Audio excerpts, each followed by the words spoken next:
O que mais chama a sua atenção em uma igreja?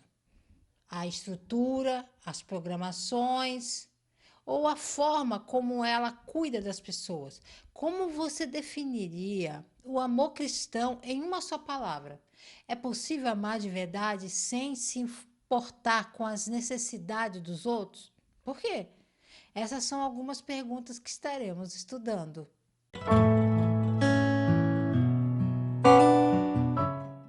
A paz do Senhor, povo lindo de Deus, tudo bem com vocês? Espero que sim. Para você que é novo por aqui, eu sou a diaconisa Tânia Anjos, sou professora e superintendente de escola bíblica dominical. Estamos estudando o terceiro trimestre das lições bíblicas da editora CPAD, da classe dos adultos, que tem um tema: a igreja em Jerusalém, doutrina, comunhão e fé. A base para o crescimento da igreja em meio às perseguições. A lição de hoje é a lição 5. Uma igreja cheia de amor. Textual nos diz assim: e era com o coração e a alma da multidão dos que criam, e ninguém dizia que coisa alguma do que possuía era sua própria, mas todas as coisas lhe eram comuns. Atos capítulo 4, versículo 32. A verdade prática nos diz assim: o amor é o elo que mantém a unidade da igreja local. Sem o amor, não existe relacionamento cristão saudável. A leitura bíblica em classe se encontra em Atos capítulo 4, do versículo 32 ao 37. Objetivos da lição: compreender como o amor se manifesta na comunhão cristã, promovendo a unidade e o crescimento da igreja. Reconhecer a graça de Deus como a fonte do amor cristão e incentivar a prática da solidariedade cristã como expressão do amor. A introdução na revista nos diz assim: nessa lição, veremos como o amor de Deus se manifesta numa igreja genuinamente cristã. Ele capacita a igreja a enxergar os mais necessitados e a buscar caminhos para que suas carências sejam atendidas. Esse amor, contudo, não é um mero sentimento humano. Em vez disso, ele é a expressão máxima da graça de Deus que foi derramada abundantemente nos corações daqueles que creem em Jesus. Somente através do amor de Deus, o cristão aprende a ser solidário e generoso com aqueles que precisam ter suas necessidades supridas. Você já parou para pensar que o maior sinal de uma igreja verdadeiramente cheia de Deus não é a estrutura que ela tem, nem os dons que manifesta, mas o amor que pratica? Nessa lição, vamos descobrir que o amor de Deus não é apenas um sentimento bonito, é uma ação poderosa que transforma realidades. Uma igreja que ama de verdade não fecha os olhos para a dor do outro, não se acomoda diante das necessidades e não se contenta em apenas orar pelos pobres. A verdadeira igreja de Cristo é movida por um amor que vem do alto, um amor que vê, sente e age. Esse amor não nasce do esforço humano, mas da presença viva do Espírito Santo em nossos corações. E quando esse amor se manifesta, a generosidade floresce, a solidariedade se torna prática e o cuidado com o próximo se torna parte da missão. Prepare-se para ser desafiado, porque amar como Deus ama não é confortável, mas é transformador. A palavra-chave é amor. Pegue papel e caneta e anote as referências que aparecerão aqui no vídeo. Não esqueça de curtir, é importante sim, comentar, compartilhar. Me fala de onde você está vendo. Eu vejo que tem muita gente do Maranhão, da Bahia, da parte do Norte e Nordeste. Tem muita gente colocando aqui também a parte de Campinas, São Paulo.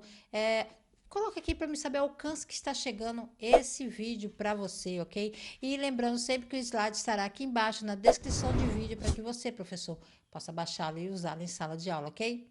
Então vamos lá.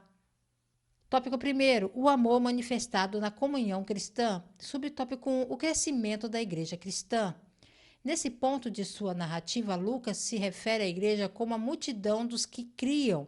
Essa expressão pode ser entendida como com o sentido um grande número ou assembleia. A igreja que havia começado com 120 discípulos agora é uma grande multidão. Uma igreja pequena possui a mesma natureza e essência de uma igreja grande. Assim como uma igreja grande, uma pequena igreja também enfrenta seus problemas e desafios. Contudo, os desafios e problemas de um grande povo são maiores em proporção em relação a uma pequena. Eles se tornam mais complexos e, portanto, mais desafiadores. Em Atos 4:32, Lucas descreve a comunidade cristã como a multidão dos que criam. Esse crescimento não era apenas numérico, mas espiritual e relacional. O número aumenta porque a fé era genuína, o amor era visível e o testemunho era impactante. Essa multidão começou com apenas 120 pessoas reunidas no cenáculo.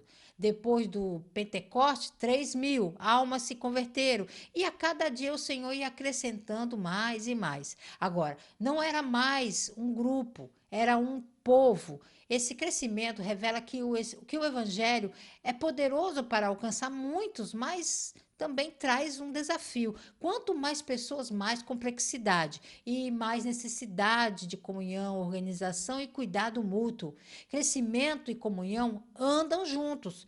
A teologia do Novo Testamento nos mostra que crescimento sem a comunhão é superficial. Deus não está interessado apenas em ajuntar uma multidão, mas em formar um corpo saudável.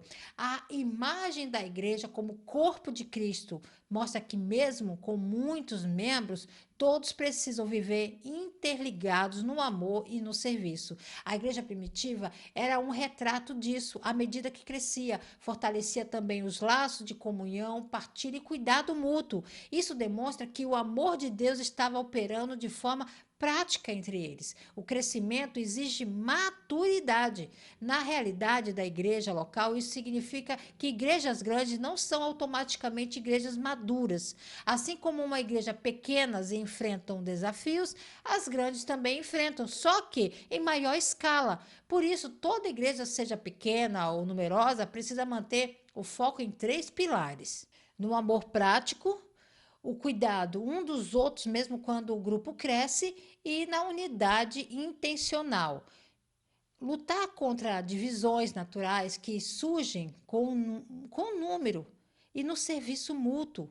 Envolver mais pessoas no cuidado para que ninguém fique invisível. O crescimento deve ser acompanhado por organização espiritual, discipulado ativo e comunhão autêntica. Uma igreja que cresce precisa amar mais, servir mais e se unir mais. O crescimento não pode apagar a comunhão, deve aprofundá-la. Subtópico 2: o desafio do crescimento. Assim vemos a igreja de Jerusalém crescer em escala geométrica. Ela se multiplicava e com isso os desafios também eram maiores. Como essa igreja que até pouco tempo não passava de um pequeno número, se comportaria com um novo formato adquirido, ela manteria a unidade em meio à complexidade. Somente o amor poderia manter o elo fraterno entre os crentes. De fato, Paulo dirá que o amor de Deus foi derramado nos corações dos crentes pelo Espírito Santo. Aos Colossenses, o apóstolo dos gentios disse que o amor é o vínculo da perfeição. Somente através do amor cristão a igreja pode manter-se unida. Quando uma igreja se fragmenta e se divide, isso significa que o egoísmo tomou o lugar do amor em algum ponto. A igreja de Jerusalém vivia um crescimento impressionante, mas com ele vieram também novas demandas, conflitos e tensões internas. Um exemplo claro aparece justamente em Atos 6, quando surge um problema de injustiça na distribuição de alimentos entre as viúvas hebraicas e as gregas. A solução não foi ignorar ou dividir, mas sim agir com maturidade espiritual e administrativa, levantando líderes e fortalecendo a comunhão. Lucas mostra que, mesmo diante dos desafios, a igreja não perdeu sua identidade. Ela cresceu sem se corromper, porque estava enraizada no amor e guiada pelo Espírito. O apóstolo Paulo ensina que o amor de Deus é o elemento que mantém tudo coeso. Em Romanos 5,5, ele declara que esse amor foi derramado em nossos corações pelo Espírito Santo. Ou seja, não é um amor humano limitado, mas um amor divino, constante e restaurador. Em Colossenses 3,14, ele afirma que o amor é o vínculo da perfeição. A ideia no grego é de um cordão que amarra todas as partes, ou seja, o amor é o que mantém a igreja unida, mesmo quando as diferenças e pressões aumentam. Quando há falta de amor, o crescimento se torna uma ameaça, não uma bênção. Na vida da igreja local, o crescimento pode trazer problemas como desconexão entre membros, falta de cuidado com os mais novos ou vulneráveis, divisões por preferências pessoais ou culturais. A única maneira de perseverar a saúde da igreja em meio ao crescimento é cultivar o amor cristão de forma intencional, servindo uns aos outros com humildade, praticando a empatia e a paciência, mantendo a comunhão no centro de tudo. Sem amor, a igreja se fragmenta. Com amor, ela floresce, mesmo em tempos difíceis. Crescimento sem amor gera divisão. Mas onde o amor de Deus é o vínculo, até os maiores desafios se transformam em oportunidade de amadurecimento. Subtópico 3, a vida interior. A expressão era um, o coração e a alma mostra a igreja em sua essência, revelando sua união interna. O Espírito Santo capacitou poderosamente os cristãos para cumprir a missão fora da igreja, para a tarefa do evangelismo, mantendo os crentes unidos internamente. Isso revela algo profundo, o nível de unidade espiritual e emocional que a igreja primitiva experimentava. A expressão um só coração e uma só alma indica que eles não estavam apenas juntos fisicamente, mas unidos internamente em propósito, fé e amor. A obra do Espírito Santo não se limitava à evangelização pública, aos milagres ou à ousadia para pregar. Ele também atuava no interior dos crentes, gerando humildade, compaixão, solidariedade e comunhão sincera. O Espírito age no interior da igreja. O livro de Atos mostra que o Espírito Santo cumpre o que foi prometido em Ezequiel 36, do 26 ao 27. Dá-vos-eis um coração novo, porém dentro de vós o meu espírito.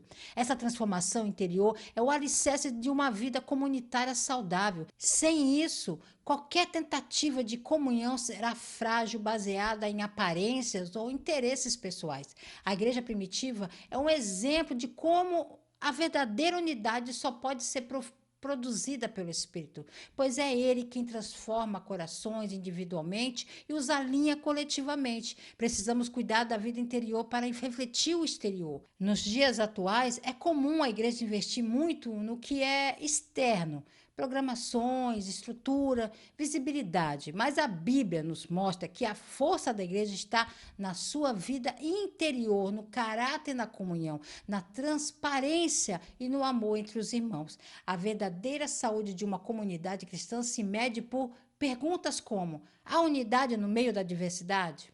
Os membros se alegram e sofrem juntos? Existe confiança e liberdade para servir e ser cuidado? A qualidade da comunhão interna vai refletir diretamente no impacto externo.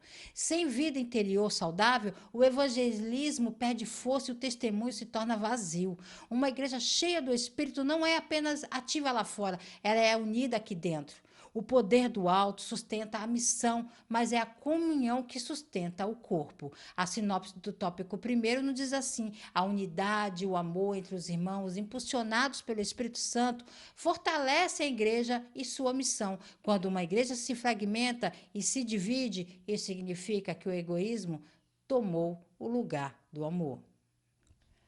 Tópico 2. O amor como manifestação da graça. Subtópico 1. A graça como manifestação do Espírito. O melhor ambiente para a manifestação dos dons do Espírito é em uma igreja onde o amor de Deus está presente. Lucas nos informa que os apóstolos davam com grande poder testemunho da ressurreição do Senhor Jesus. O contexto nos mostra que o Espírito opera em um ambiente que lhe é propício, isto é, onde a igreja está banhada no amor cristão. Muitos podem cair na tentação de achar que o segredo para ter uma igreja imersa no Espírito, isto é, onde os dons espirituais se manifestam com regularidade, tem a ver com cumprir determinadas regras e normas estabelecidas. Regras são importantes e não podemos viver sem elas. Contudo, o Espírito opera num ambiente onde há comunhão entre os irmãos. Às vezes podemos quebrar a comunhão com os outros, achando que não tem importância. Mas Jesus ensina que para ser perdoado por Deus, devemos perdoar sinceramente nossos irmãos. Qualquer ensino contrário a isso é falso. A manifestação do poder espiritual na igreja primitiva estava diretamente ligada ao ambiente da graça e do amor mútuo. Não havia espaço para competição, vaidade ou individualismo. O Espírito Santo se moveu com liberdade porque havia um povo unido, humilde e cheio de amor. Jesus já havia ensinado essa verdade ao afirmar que o perdão e a comunhão entre os irmãos são pré-requisitos para adorar e viver plenamente a fé. Onde há divisão, rancor, orgulho, o espírito é entristecido e sua ação se limita. Paulo, ao tratar dos dons espirituais em 1 Coríntios capítulo 12 ao 14, faz questão de inserir no capítulo 13 sobre o amor, o elemento central dos dois capítulos carismáticos. Por quê? Porque ainda que eu fale as línguas dos homens e dos anjos, se não tiver amor, nada serei. Isso mostra que a graça que se manifesta nos dons precisa estar acompanhada da graça que se manifesta no amor.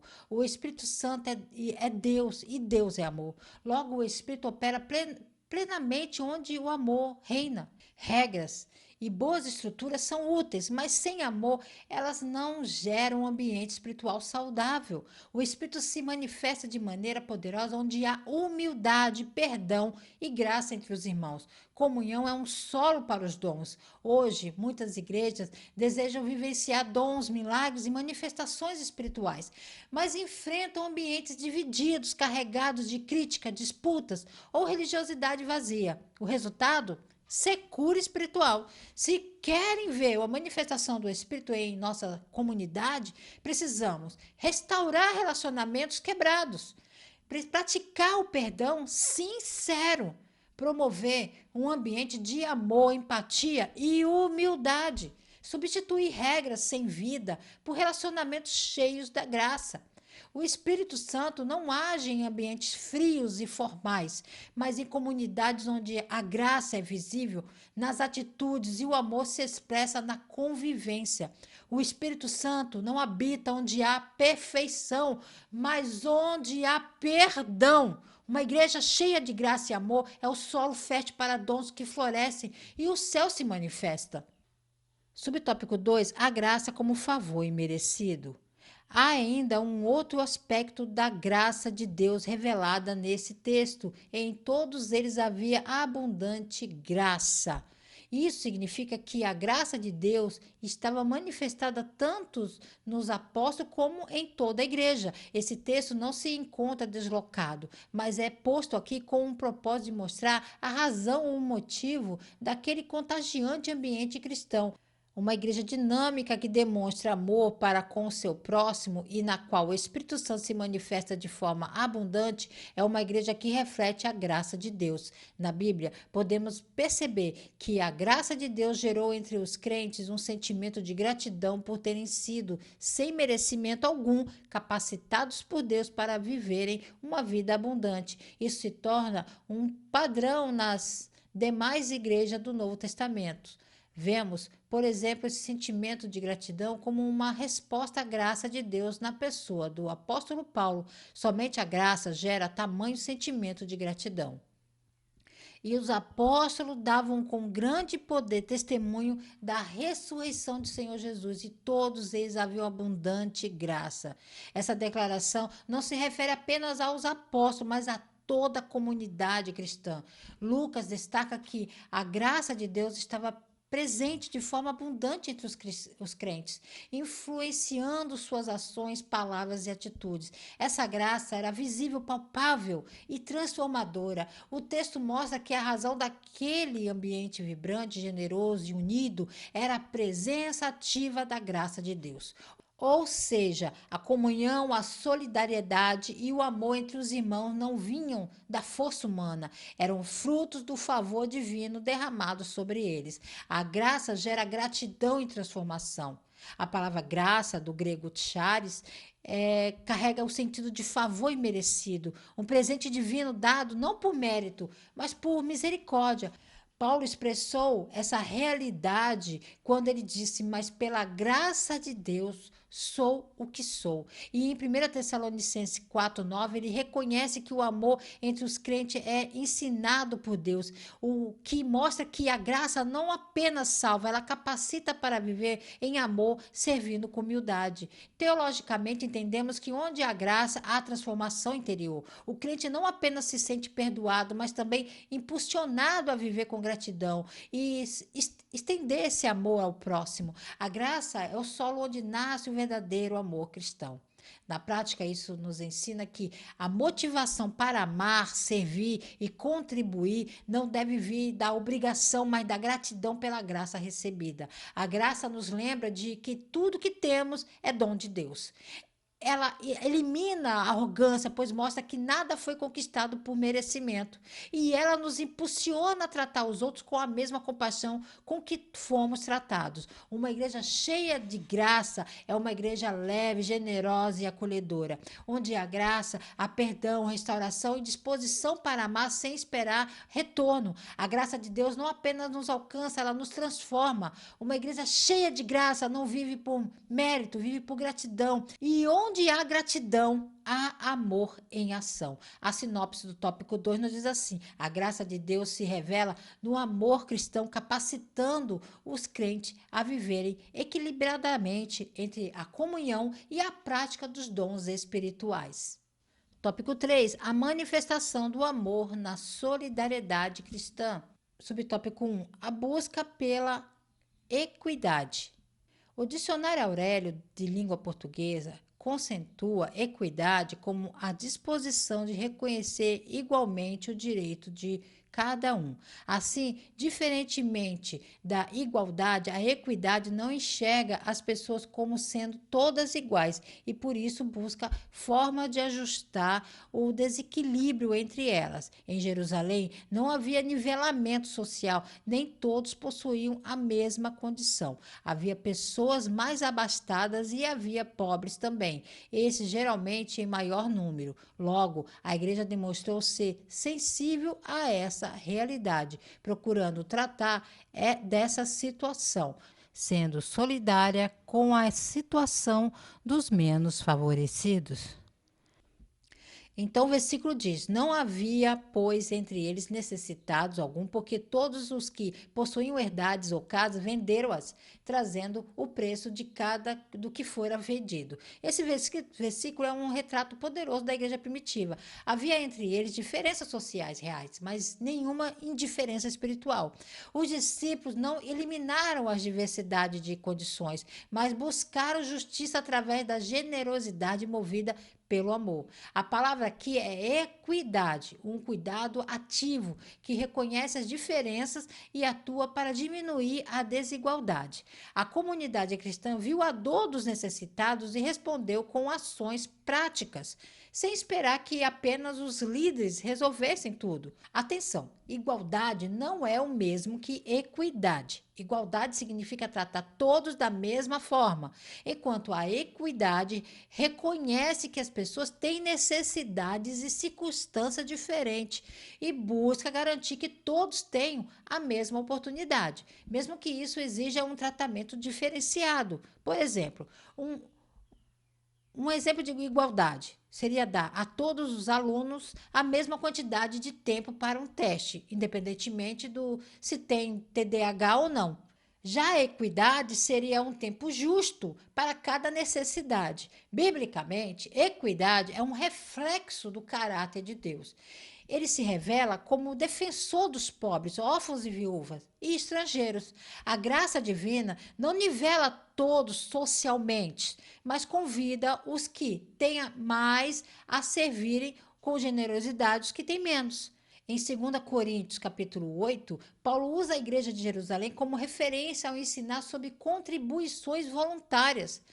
Não que os outros tenham alívio e vós sobrecarga, mas para que haja igualdade. Isso mostra que o princípio da equidade é bíblico e comunitário. É quando o amor nos leva a agir de forma justa, sensível e voluntária, reconhecendo as diferenças e atuando para aliviar o sofrimento do outro.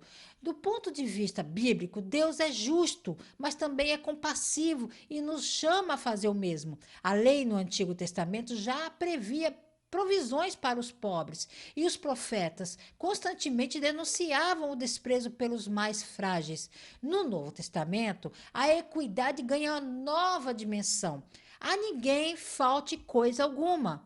Levai as cargas um dos outros. Essa prática não é assistencialismo, é solidariedade intencional, inspirada no amor de Cristo. Paulo chegou a organizar coletas entre igrejas gentílicas para socorrer as pobres em Jerusalém, mostrando que a equidade é missão do corpo inteiro, não só de um grupo.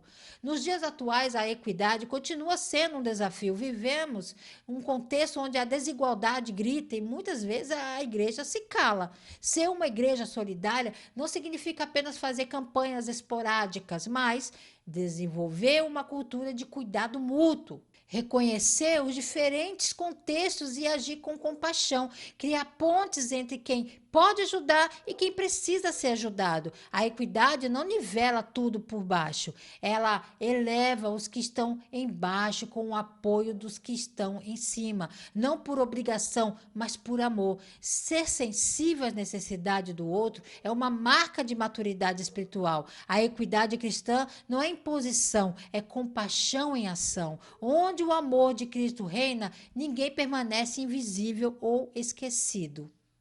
Subtópico 2: propriedade e compartilhamento. Estudiosos observam que a Igreja de Jerusalém vivia uma comunidade de compartilhamento, não de domínio.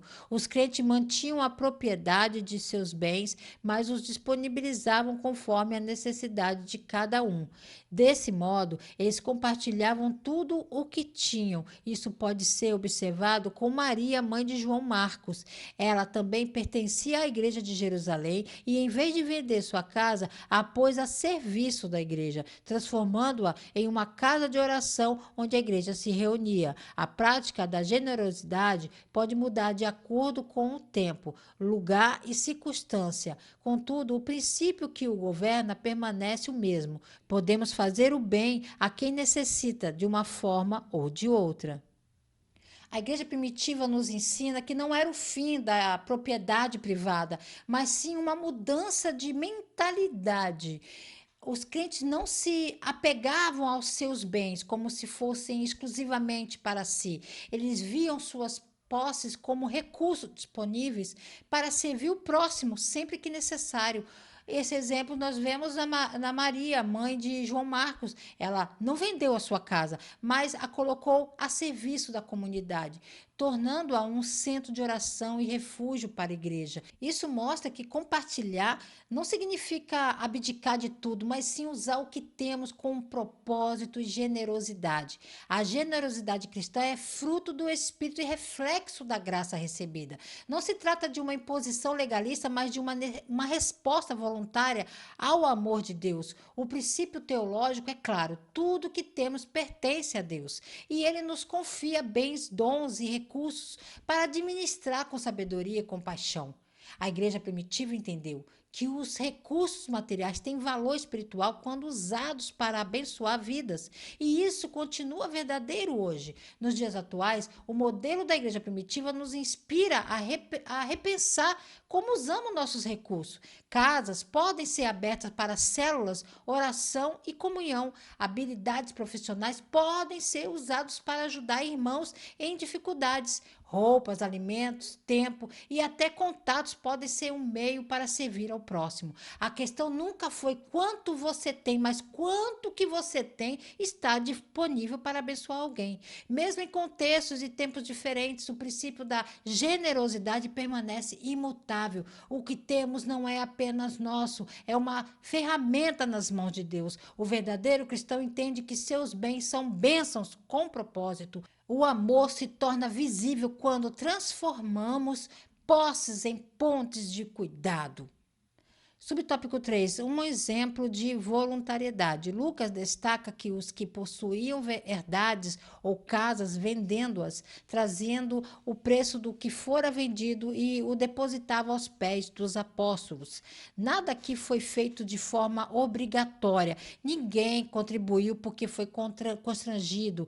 A isso, o texto bíblico deixa claro que havia voluntariedade nos crentes em ajudar uns aos outros. Havia uma consciência de pertencimento e por isso ninguém deseja ver o outro excluído. Isso era a manifestação do grande amor de Deus derramados nos corações daqueles crentes.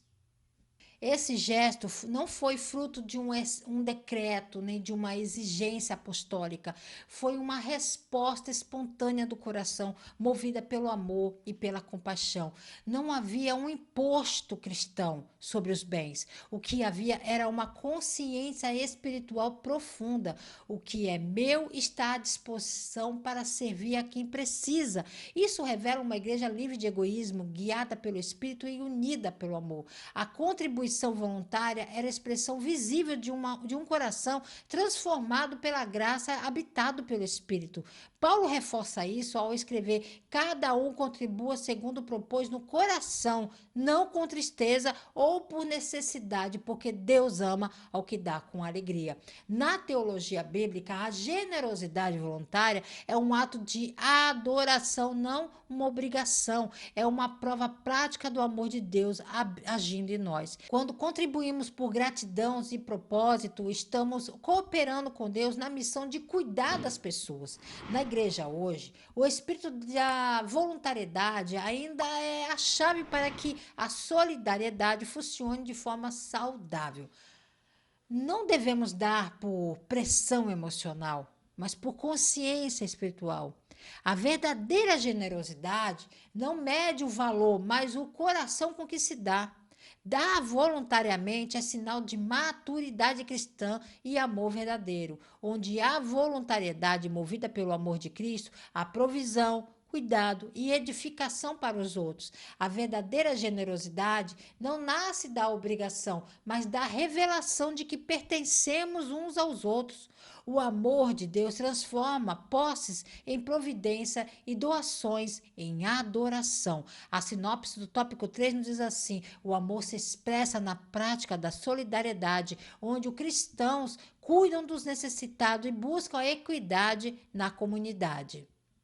A conclusão na revista nos diz assim: chegamos à conclusão de mais uma lição bíblica. Vimos como o amor de Deus, derramado nos corações da primeira igreja, mobilizou os crentes a socorrer os mais necessitados. Isso aconteceu de forma voluntária, quando cada um de acordo com suas posses, se prontificava a dar do que lhe pertencia. Não há igreja cristã verdadeira sem essa identificação com o outro. Ninguém pode fechar os olhos diante da necessidade alheia e se auto-intitula de cristão. O verdadeiro amor se realiza no atendimento da necessidade do próximo. A verdadeira igreja de Cristo é marcada por um amor que vai além das palavras, um amor que sente, age e transforma. Nessa lição aprendemos que o crescimento da igreja não é apenas numérico, mas relacional. E esse crescimento traz desafios que só podem ser superados pelo amor derramado em nossos corações pelo Espírito Santo. Vimos que o amor cristão se manifesta de 3 maneiras poderosas: na comunhão com unidade e partilha sincera, na graça que transforma corações e gera gratidão e serviço, na solidariedade que se traduz em ações concretas de cuidado, justiça e generosidade voluntária. Ser uma igreja que ama e cuida não é uma opção, é a essência da fé cristã viva e cheia do Espírito. Que cada um de nós esteja dispostos a viver esse amor de forma prática, construindo uma comunidade onde ninguém passa desapercebido, ninguém caminhe sozinho e todos têm o que precisam. Deus, graça e irmãos. Deus abençoe você, a sua casa, a sua família, querendo o Senhor. Estarei de volta aqui a mais um Resumo EBD. A paz do Senhor a todos.